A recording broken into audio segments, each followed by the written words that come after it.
within the 1960s counterculture.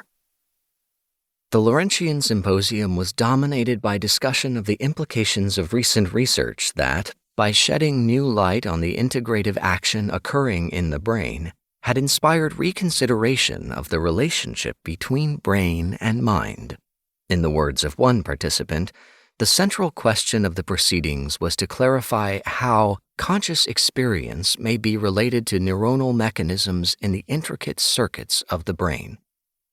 Speakers explored this question in papers on such topics as memory, learning, perception and attention, sleep and wakefulness, and illnesses ranging from epilepsy to schizophrenia. Though it was hardly possible for the participants in the symposium to foresee the later emergence of neuroscience, a term first coined in the 1960s, they shared a belief that recent developments in their fields had brought them to the threshold of major breakthroughs. What was the source of that belief?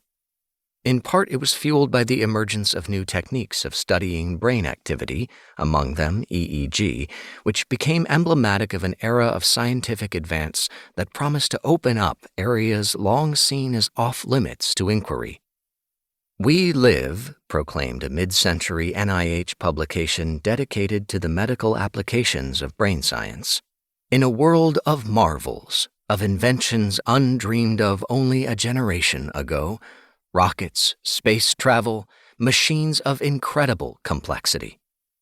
Yet, for sheer complexity, the pamphlet continued, no technological marvel could compete with the brain. In ways that had only recently come to be fully appreciated, the brain was a continually active organ, thinking, of course, but also constantly regulating vital functions such as body temperature and breathing in order to maintain the complex state known as homeostasis, without which life could not continue. Drawing from cybernetics, the interdisciplinary field whose emergence after World War II helped shape the new paradigm of the ever-active brain, the pamphlet went on to describe the complex flows of information that operated continuously throughout the nervous system, even during sleep. Much of this information flow took place below the level of consciousness, though in dreams or in the hallucinations that accompanied some neurological disorders, it manifested itself in vivid forms. For this marvelous organ was not without its vulnerabilities. Injury, shock or stress, and the resulting impaired functioning demanded precise medical intervention. The new picture of brain activity captured by techniques such as EEG meant that such intervention was now at last possible for diseases like epilepsy, the ancient scourge of man that had so long baffled medical science. The uses of EEG were not confined simply to the study of illness. Participants stressed that patterns of brainwave activity could now be correlated with mental functions such as learning, attention, and memory.